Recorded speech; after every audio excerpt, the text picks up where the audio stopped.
Hey dudes, Hardcore Kid here. Hardcore enough to review kid stuff. I just wanted to go over a few things, the first being that I'm very sorry to say that one of my favorite video makers and animators, Edward Gould, has recently passed away due to cancer. May he and Ed's world calmly rest in peace. Hope they give him plenty of coke and bacon in heaven. In the meantime, I want to get right back to doing animated movie reviews, since I really haven't done any in a while. Tonight's movie, Tom Sawyer. Mark Twain's Tom Sawyer seems to be one of those novels that is so great that there has to be 10 million film and TV adaptations of it. There are the early silent films, the 1973 musical with Jodie Foster, the Wishbone pilot, and Tom and Huck starring Jonathan Taylor Thomas. And no, The Adventures of Mark Twain does not count. Now, there have been a few animated movies based on the novel, and from what I've heard, some of them really suck. I had to choose between picking apart the one made in 1998 and another one made in 2000. Eventually, I decided to pick the latter. After all, it is made by our good friends at MGM Animation, whose last contribution was this. Kill me with a brick! Oh, how I've wanted to get back at those bastards for making me sit through that thing. Well, the 1998 film I'll save for another day. Right now, I'm about to go Injun Joe on this thing's ass. Will MGM improve over the epic fail that was Secret of NIMH 2? Or are they just as crappy and lame and lazy as they've ever been? Well, let's find out, shall we? This is Tom Sawyer. To the theme music!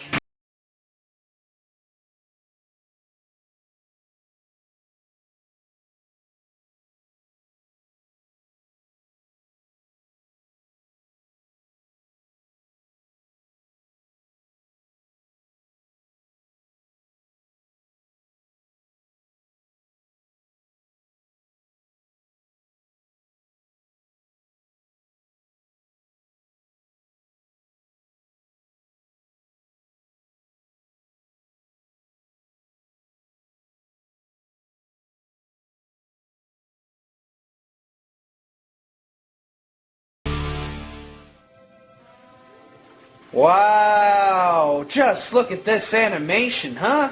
How fluent and how smooth it is. The obviously computer-generated ferry boat. The clear transition from the outside of this church to the inside. How Reverend Lovejoy here has 6 hooves. And how the quality conveniently lags more times than a Redbox DVD. Fred Wong, you ain't got shit on this quality animation. And I never knew church on the Mississippi was this upbeat. Didn't Tom Sawyer originally hate church because he thought it was boring? Ha! Man, I've seen Bob Dylan concerts that were more boring than this. Oh, look, here's our villain, Injun Joe, coming to steal all the church money. Oh, and in this version, Injun Joe was called Injurin' Joe. Don't want to be insulting those Native Americans, or else this'll happen!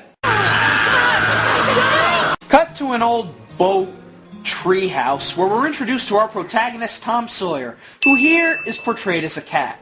Great. Another movie about cats that doesn't have maiming, slaughter, decapitation, C-section, or Billy Joel. This should be just wonderful.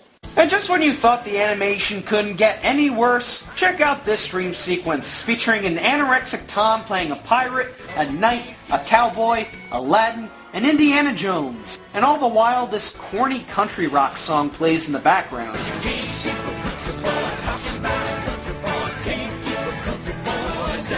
It's stupid, but not bad.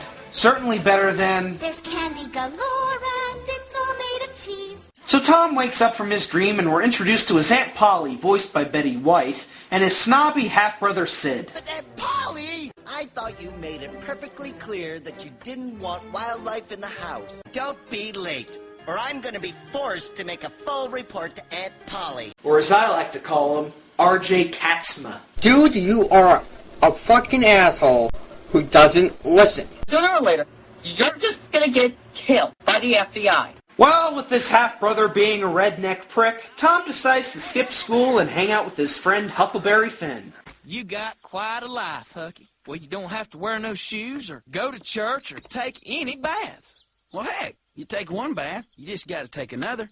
I tell you, it's a complete waste of water. Oh my god, this is what the characters actually sound like? They sound like they're 30 years old. Aren't they supposed to be 10? Oh, well, no shit. They're all voiced by country singers. Tom is voiced by Rhett Atkins, Huck, Mark Wills, Intern Joe, Hank Williams Jr., and Judge Thatcher, Waylon Jennings. Can't get more country than that, Jeb. There's also Tom's frog, Homer, Rebel, I mean. He's red and has blue polka dots, because, you know, those are the kinds of frogs you see living along the Mississippi River.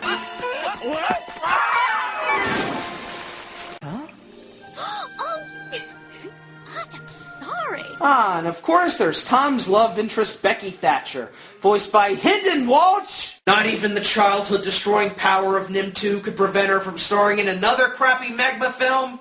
Well, at least Teen Titans and Adventure Time were around to save her career, or who knows what might have happened. We might have ended up seeing Princess Bubblegum posting nude photographs of herself on the internet. Remarkable. First I get trolled by Twilight Licious, and now I get bonked by Bubblegum Boobies. Ugh. Confound these voice actresses. They drive me to drink. Drink? Oh, yes! Tom takes a liking to this cute little pussycat, and he and Rebel follow her to school.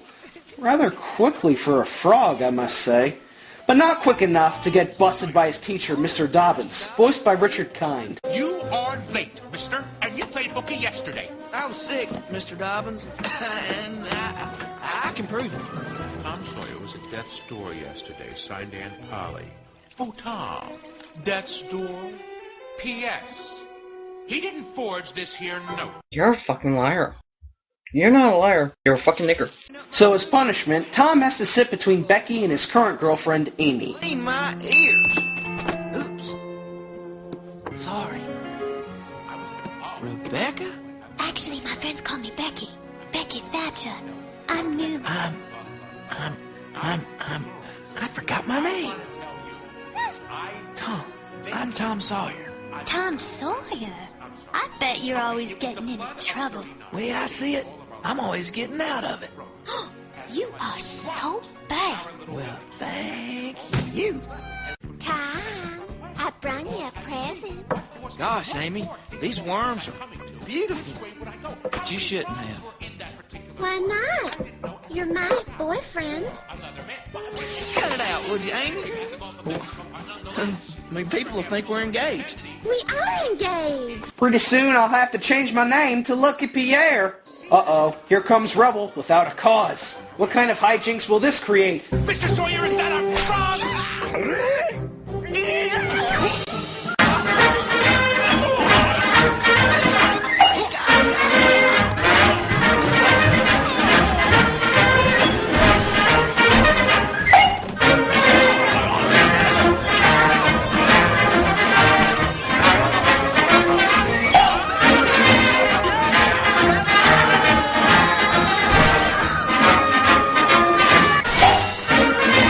So, class is dismissed. Time for Tom to make the moves on Becky. Do you always make so much mischief in class, Tom Sawyer? Today was a slow day. Well, how are you ever gonna learn anything? Shucks, Becky. Well, I just like to have fun. I see you like to show off, too. That ain't showing off. Tom, Whoa. you're going to fall. How? Not me. Whoa. Boy, Tom, you certainly have a way with the ladies. It's waving sayonara. What's not silly to you? Well, let's see. Flowers for one thing, and baby kittens, and the first snowfall. Oh, and the smell of fresh baked bread in the morning. Myself, I like watching the sunset over the Ozarks. All pink and purple, just as the mist is coming over the pines. I got poetry in me, Becky. Want to arm wrestle? Hey, my girlfriend and I, we arm wrestled on our first date. Of course, we did a lot more than just wrestle with our arms, if you know what I'm talking about. Tom wants to make Becky his girlfriend, but his father, Judge Thatcher, won't allow it. The next scene is a montage of Tom trying to get Becky's affection, only to have Thatcher cut him off every time. In fact, he gets so desperate, he not only nails his front door shut, but has his entire shithole of a house moved someplace else. If I had a drink for every obvious animation error in this movie, I'd be dead on the floor in an hour. No. One swig, and my status as a straight-edge punk will be crumbling faster than Korean healthcare. And that's bad. Although we do get another decent song to listen to.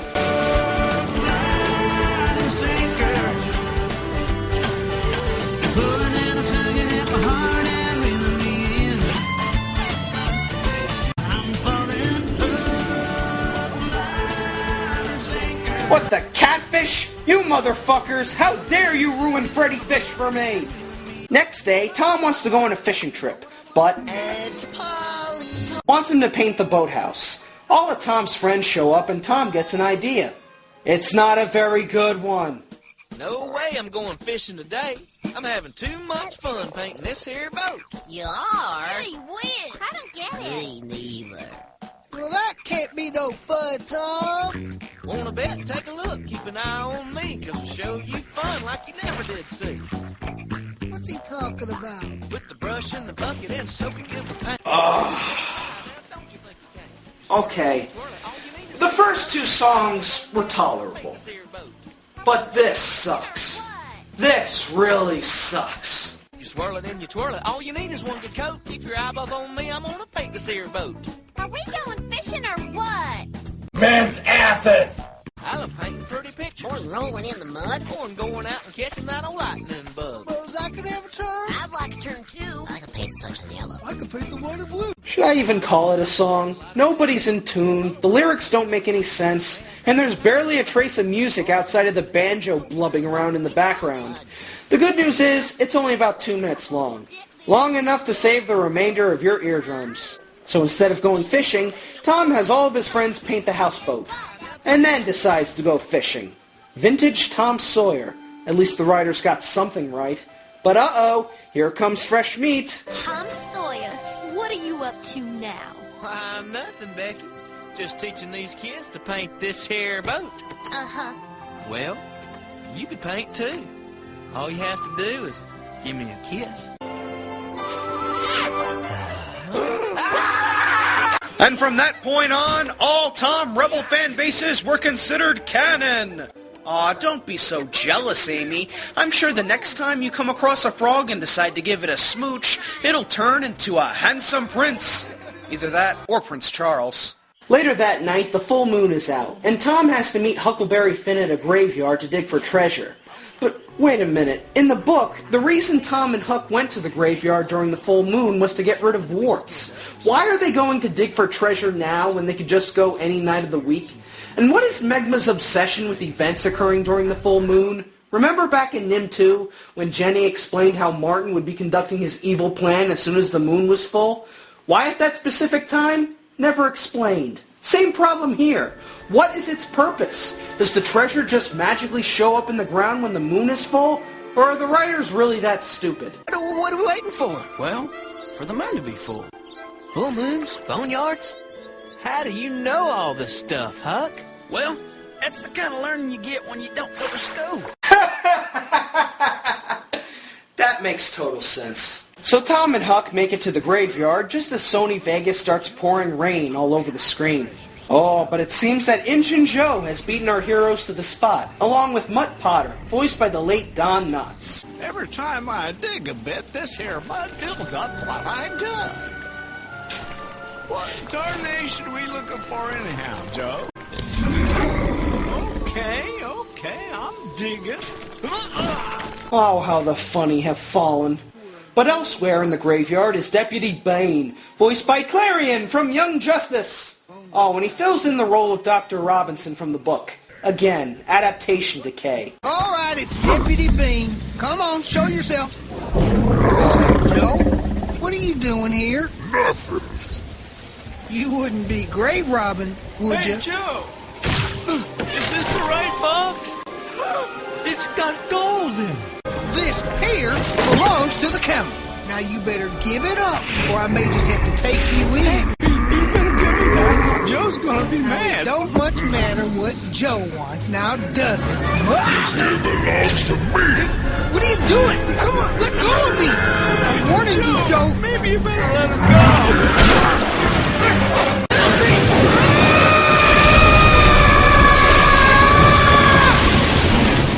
Well, at least Magma showed some balls to have a character actually die on screen. Aw, don't hurt Rebel. He's the best character in the movie. Hey! You forgot somebody! So Joe gets the treasure, leaves Mutt Potter to get blamed for the murder, and kidnaps Rebel. Next day, we see Becky arrive at school early to peek at the tests, only to spill ink on everything. Tom wants Becky to play it safe and not tell the truth, but Amy, still wanting Tom for herself, spills the beans on her rival. It was Becky Thatcher. I saw her. Miss Thatcher! Becky didn't do it, I did. And I've got the ink on my tail to prove it. But, sir... Not now, Miss Thatcher. I'll answer all questions later. Mr. Sawyer, assume the position. Yes, sir. I'm quite familiar with it. I was an extra in Deliverance. Worst $2 I ever earned. Tom is now stuck in the middle of a big love triangle between Amy and Becky. They both love Tom, but Tom loves Becky more. Becky, you ever been engaged? Engaged? I choose you and you choose me. And you ain't ever to marry nobody but me. And I ain't ever to marry nobody but you. Never, ever, and forever. Never, ever, and forever. That's what I've always wanted. That's always been my dream. Somewhere in our hearts, somewhere deep inside. Huh. Certainly doesn't sound like Starfire singing, does it? Every now and then. Now, it is common for a character to have a separate actor or actress for their speaking and singing voices. But couldn't they have gotten a singer that could, I don't know, actually sound like said character? Again, these are supposed to be kids. It just doesn't sound natural for girls this age to have such strong, matured voices. It's like if Keith David was cast as one of the Chipmunks. I can scare those cowards away without any help. Fuck it, I take that back. Keith David can make any role sound badass. These Johnny Cashes wouldn't know a roll from a loaf of bread. But again, I have to say, this song is pretty good.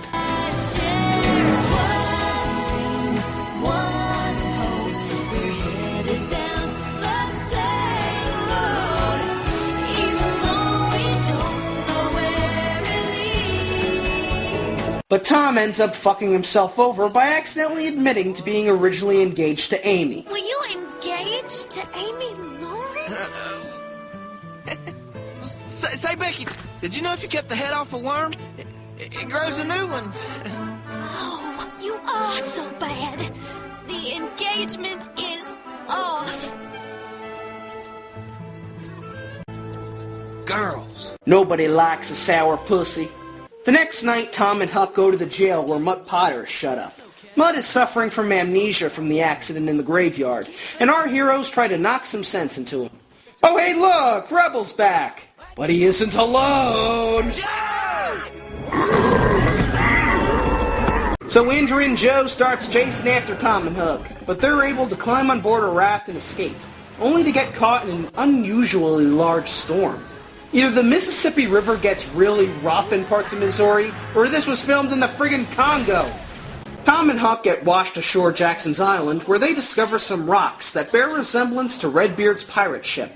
The two happy runaways start having fun, swinging on vines, landing on the world's largest leaves, and wandering through the amazing mindfuck of Dr. Seuss. You won't see one without the other. And that's the way it's always gonna be. 'Cause we're friends for life, heading down the road together. Anywhere we are is paradise. Meh, I think this song matches the scene better.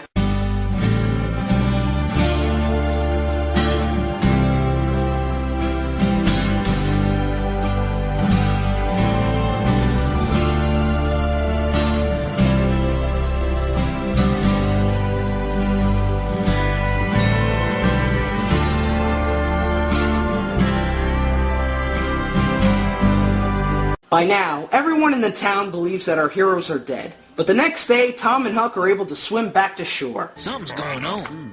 Must be important. Look at Puddinhead's hair.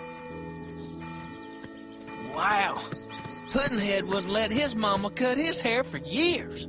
It's serious. The punk rock scene in the 1800s were some heavy times, dude. They go to the church where they see Reverend Pig Lucius giving a funeral sermon for the recently departed. Let us know you're opening up them gates. Give us a sign, Lord. We need a sign! Guess we never realized how important we are to this town. We surely will be missed. I miss myself already. We were so young!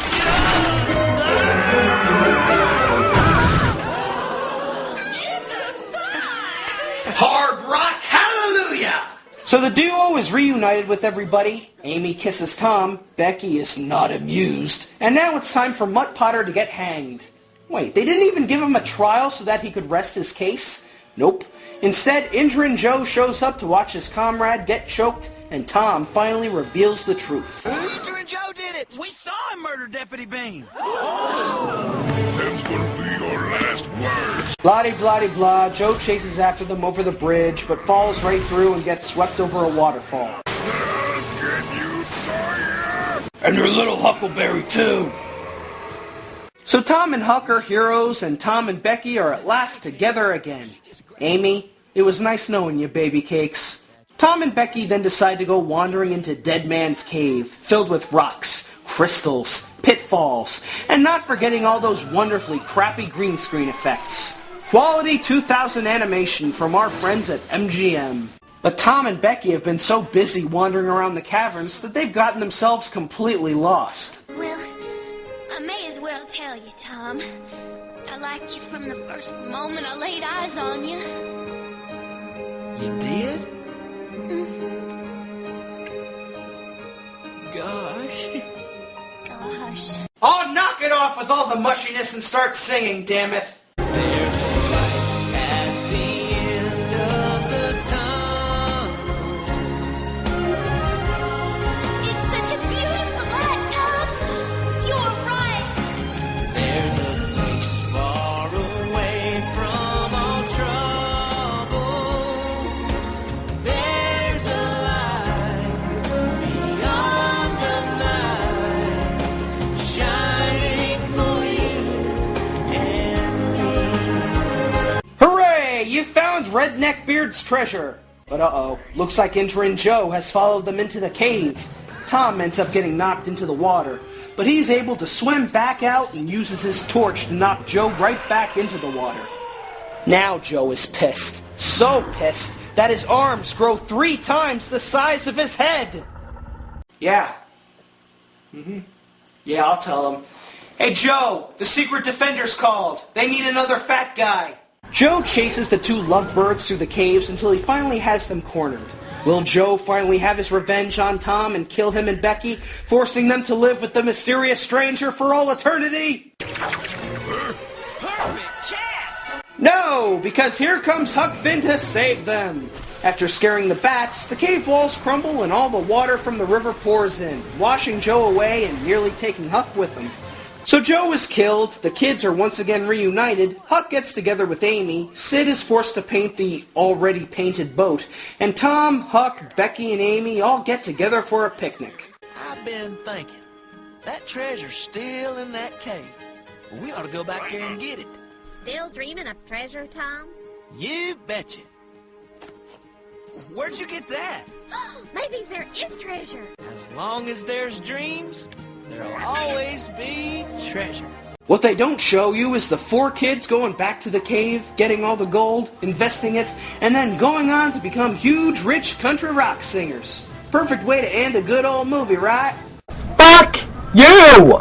This movie sucks. Oh, it tries. It tries and tries and tries. It tries to be a faithful adaptation of the novel. It tries to be badass by showing characters getting killed. And it tries to use the old Don Bluth approach of making it seem dark and gritty.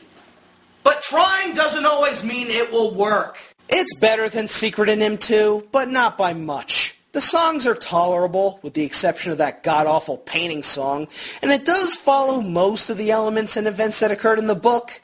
But what the filmmakers made the mistake of was adding in their own elements. As a result, you're given glaring plot holes and dialogue that makes virtually no sense. The characters are bland and lackluster, with Rebel the Frog being the only interesting one, which is pretty sad. The animation, God forbid, hasn't improved at all. It still looks rubbery, laggy, tacky, and unfinished. And it baffles me how an animated movie that came out in 2000 could look so friggin' bad. Well, so far, this is the last animated movie that Megma has made, although apparently they're working on a film adaptation of Punk Farm that will be coming out next year. Oh, and it's going to be in CGI. I guess it finally dawned on them that they couldn't hand draw for shit, could they? So a hardcore headache for this totally unnecessary film adaptation of Mark Twain's Tom Sawyer. Tune in next time where I find myself in an epic battle to see who will be the last one standing. No, it's not WrestleMania.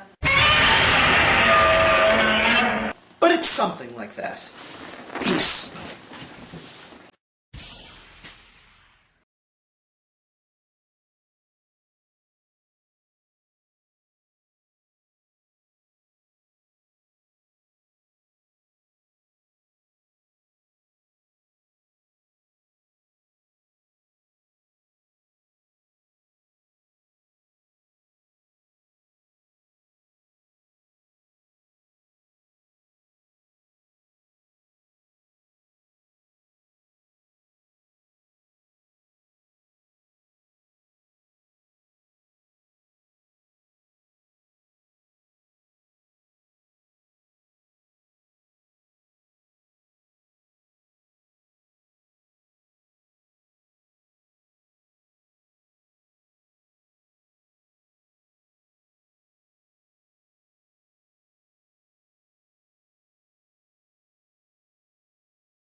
At least I didn't get raped by Fred.